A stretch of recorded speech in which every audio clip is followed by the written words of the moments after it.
Saya kasih kisah. Ada guru, 2 orang muridnya. Setelah dia kasih semua muridnya ilmu, nah bilang gurunya, muridku, sudah mau kau kasih semua itu ilmuku?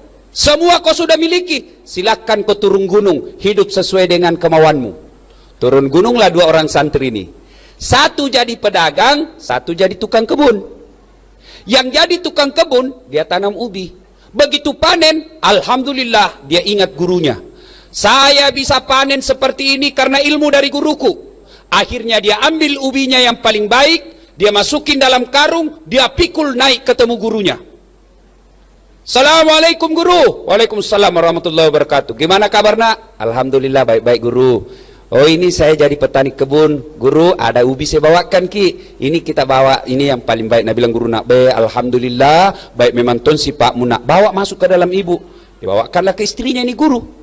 Cerita-cerita dia bilang, Pak Guru, selesai urusanku saya mau pamit dulu. Apa dia bilang gurunya? Tunggu dulu nak, tunggu kok, duduk kok dulu di sini. Masuk gurunya. Bu, apa tahu dikasih ini anak tak baik sekali ki. Bagus tahu, nak bawakan ki ubi jalan kaki lagi. Nah bilang istrinya, tidak ada Pak, kecuali itu ada nak bawa kambing kemarin Pak Camat. Akhirnya dia bilang gurunya, sudahlah kasih saja itu kambing, saya tidak butuh kambing, kolesterol kak saya kolesterol, tidak butuh kambing, kasih itu kambing. Alhamdulillah pulang bawa, tadi pergi bawa, pulang bawa kambing. Di perjalanan ketemu temannya yang pedagang. Namanya pedagang biasanya mikirnya untung rugi. Assalamualaikum teman. Waalaikumsalam. Dari mana kok? Datang ke rumah guru. Kenapa ada kambing kau bawa? Itu mi bos, saya heran. Ku bawakan ubi nak kasih ke kambing. Jalan kalkulatornya. Jalan kalkulatornya di pedagang. Apa dia bilang? Ini saja ubi dia bawa dikasih kambing. Apalagi kalau lebih dari ubi. Nah ambil mobilnya open cup. Nah isi sembako, minyak, kelapa, telur, beras. Dah bawa ke gurunya. Sampai di gurunya, Assalamualaikum guru. Waalaikumsalam nak. Kenapa? Ini ada sembako ku bawakan ki. Baik memang ton si pak mu kau nak. Cerita-cerita, nak bilang mau pulang guru. Nak bilang tunggu dulu nak, duduk mako di sini. Masuk ini guru. Baik berpikir mi, ndak gapa mak ne. Dah apa mak ini? Masuk dalam istrinya, nak bilang, Bu, apa tahu dikasih ini anak tak baik sekali. Nah bawakan ki sembako. Nah bilang istrinya, tidak ada Pak, kecuali itu ada kambing, ada ubi nak bawa kemarin. Tidak ada yang ada Pak, itu kecuali itu ada ubi. Nah bilang ini guru, ya sudahlah kasih saja ubi daripada kosong itu dong. Pergi tadi bawa, pergi bawa sembako, pulang bawa ubinya lagi temannya. Artinya apa? Pergi menunaikan ibadah haji sama ONH-nya. Bisa jadi sama hotelnya, sama makannya, sama masjidnya, sama ibadahnya. Tapi ada yang pulang bawa kambing, tapi demi Allah banyak juga yang pulang bawa ubi. Tergantung niat. Salah satu niat yang tidak lurus, pergi tanah suci, apa dia pikir? Apa ku belikan ini nanti yang datang mas Solo?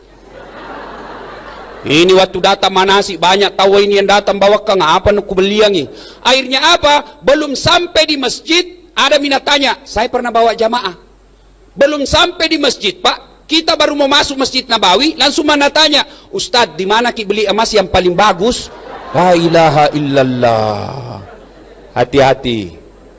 Kalau ada yang selama ini waktu nabung uang, waktu ke bank masih ada niat bukan lillahi ta'ala, cuma mau dibilang orang kaya, cuma mau dibilang banyak uangnya, sebelum berangkat perbaiki niat kita. Belum terlambat, masih ada beberapa hari.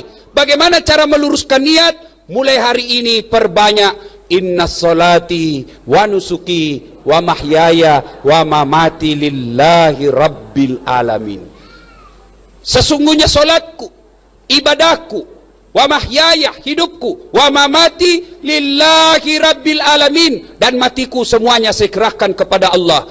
Maka kalau ada niat selama ini niat yang salah, istighfar segera. Astagfirullahaladzim wa atubu ilaihi.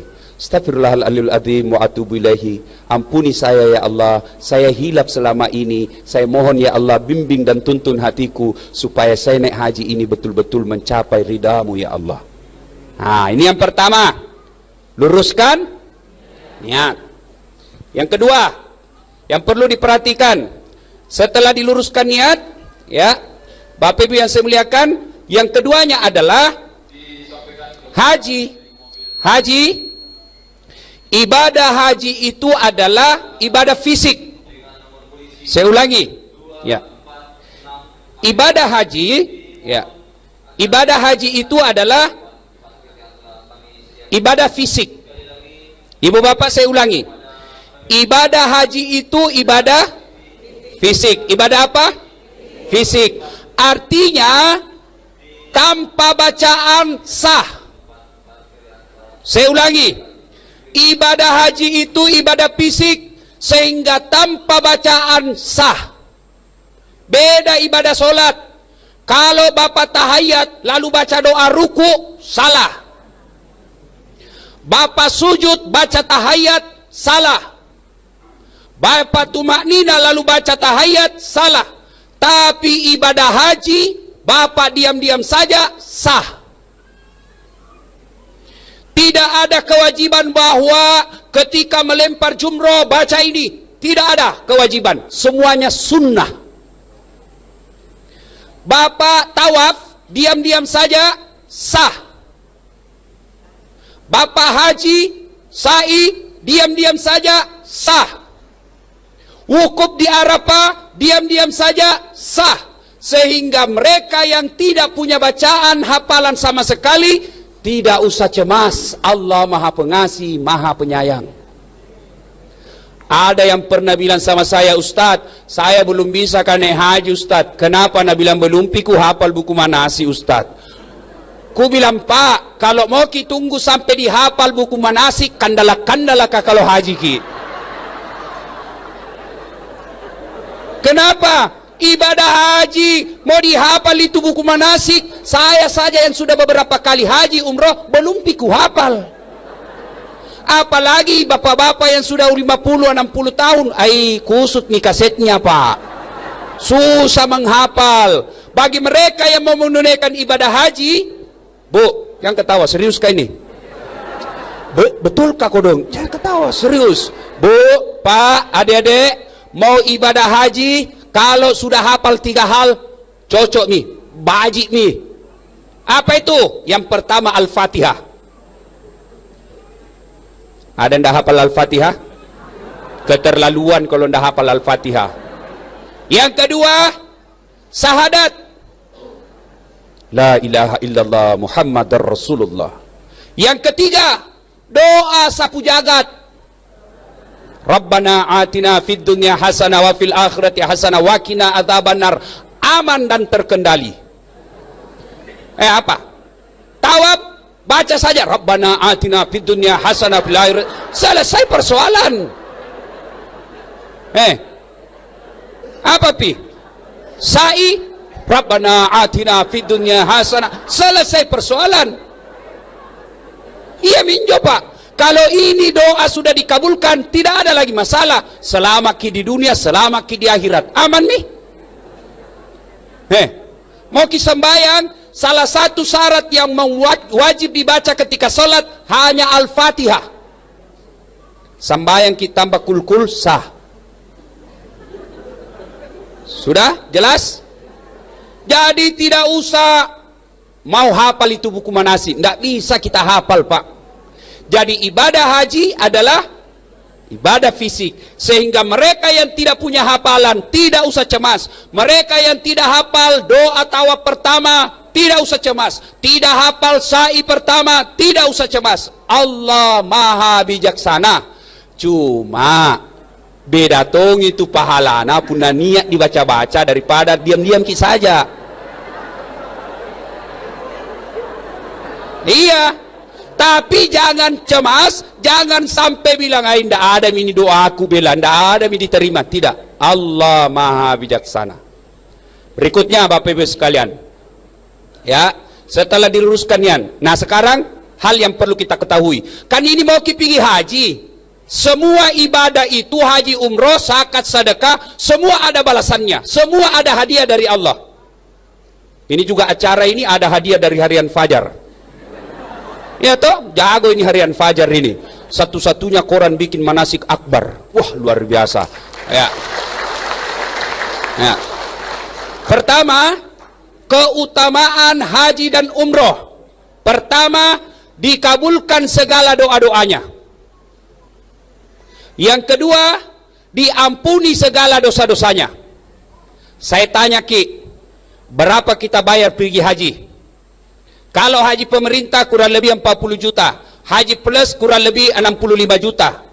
Bapak keluarkan uang kurang lebih 50 sampai 60 juta, Allah kasih jaminan diampuni semua dosa-dosamu, saya kabulkan semua doamu. Bapak beli mobil DP 50 juta, tidak ada jaminan masuk surga.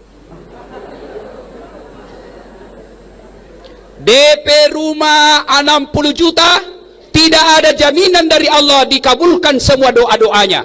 Tapi dengan menunaikan ibadah haji, dikabulkan segala keinginannya dan diampuni dosa-dosanya. Beli mobil Pak, bisa jadi dapat dosa.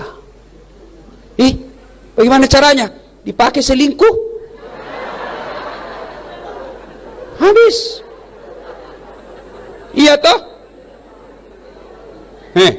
Beli motor DP misalnya kasih, bisa jadi bikin dosa. Kenapa? Dipakai pergi karaoke, dipakai main biliar, dosa na bagapa Pak.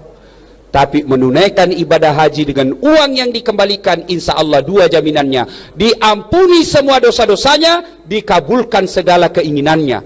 Dan demi Allah, sampai detik ini tidak ada orang pulang tanah suci jadi miskin. Ada kita lihat tetangga tak miskin setelah pulang tanah suci? Ada? Ada? Bohong Ki kalau bilang Ki ada. Allah malah kembalikan rezekinya. Allah pasti bayar segala keinginan, segala yang dikeluarkan di tanah suci. Yang penting luruskan niat. Nah ibu bapak yang saya muliakan, berkaitan dengan ibadah keutamaan haji dan umroh ini, pertama dikabulkan segala doa-doanya, yang kedua diampuni segala dosa-dosanya. Maka dua hal yang mutlak harus kita lakukan. Berapa ibu? Berapa? Berapa Pak? Kenapa lebih lambat suaranya bapak-bapak dari ibu-ibu? Berapa Pak? Mantap. Ibu berapa? Istri dua. Apanya dua? Dua hal yang perlu kita perbanyak di tanah suci. Apa itu? Yang pertama, perbanyak berdoa. Ustadz, tidak ada ku hafal doa kasih yang ini Ustadz. Doa bukan menghafal. Saya ulangi, banyak biasa jamaah berdoanya bukan meminta kepada Allah, tetapi membaca buku. Berdoa tidak harus baca buku, berdoa tidak harus bahasa Arab, berdoa tidak harus pakai bahasa Al-Quran. Disunnahkan memang pakai bahasa Al-Quran, tapi Nabi jelaskan kalau kau mau berdoa memakai bahasa ibu. Apa bahasa ibu? Bahasa Bugis, Wat Dimato. Bahasa Mangkasara, Kulenji. Bahasa Jawa, Monggo. Bahasa Belanda, Perdomes.